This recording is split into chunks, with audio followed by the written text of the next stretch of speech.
There are many don'ts and no's in Buddhism according to the layman's point of view.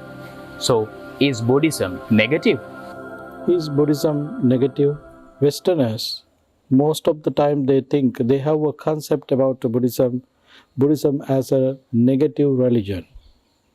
So, why people have that kind of thoughts about the teachings of the Buddha? Because they don't realize the truth. They are always dependent on the words that we can see outside. The word mainly which we use, dukkha. Dukkha translates as a suffering.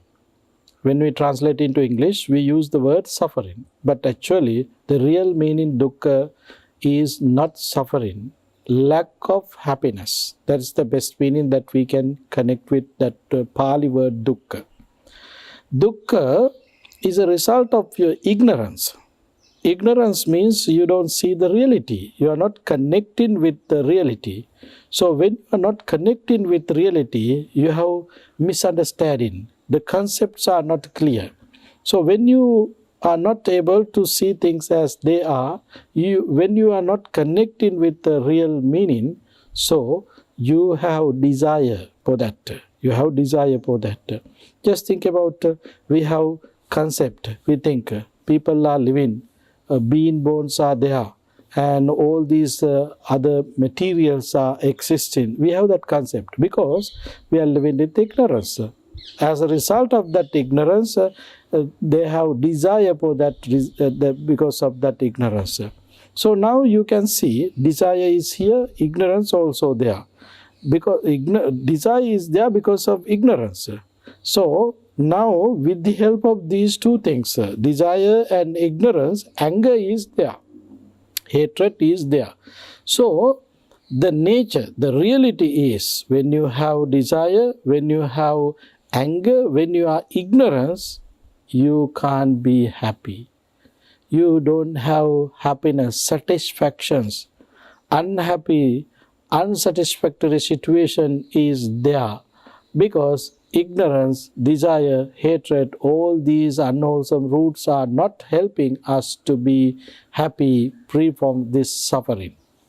So now the teachings of the Buddha explaining the way how we create suffering, how the people are suffering, it's explained.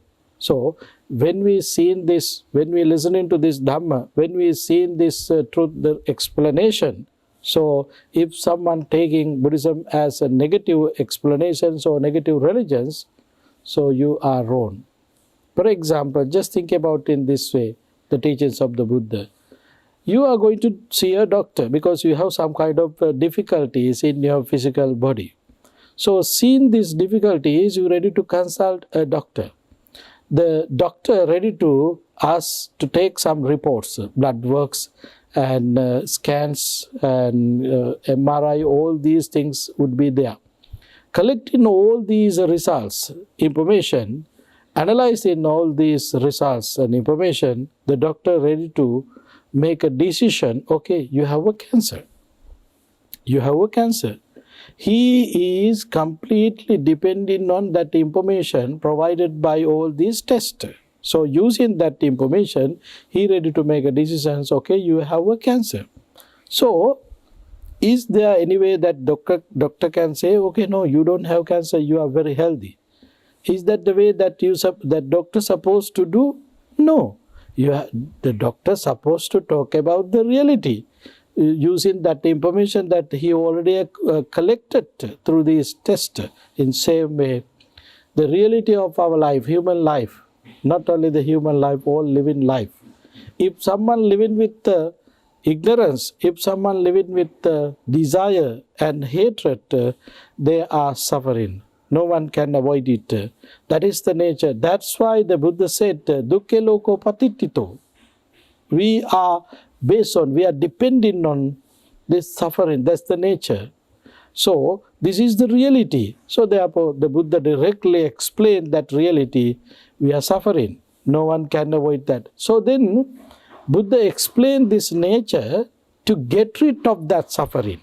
If just Buddha explains suffering without explaining the way how we can get rid of that suffering, then there is issues. But the Buddha doesn't have any hidden things, any hidden teaching. Clearly Buddha said the way how we can end suffering. So to end suffering, what we should do? There are two activities that we have to consider, kusala and akusala. Kusala means wholesome deeds. Akusala means unwholesome deeds.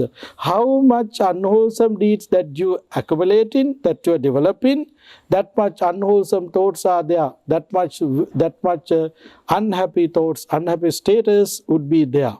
You are suffering with that unhappy status. You are suffering a lot with that unhappy status. Then how much wholesome thoughts that you already develop, how much wholesome thoughts that you already gain, that much happiness is there. You don't suffer because of that wholesome thoughts. You are suffering always with unwholesome thoughts. Therefore, dear friends, the teachings of the Buddha is not negative. The teachings of the Buddha always explain to gain much and more wholesome thoughts instead of unwholesome thoughts.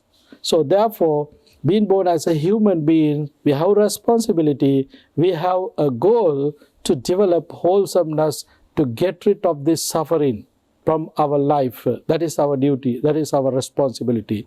Therefore, the teachings of the Buddha is not negative, and what we have to do, we have to pay attention to gain more and more wholesome thoughts. To develop your wholesome thoughts, yes, exactly, you have to develop your wholesome actions, words. That is moral, sila, discipline. So, developing your wholesomeness, one day you can get rid of suffering completely. You can eliminate all defilements from your mind.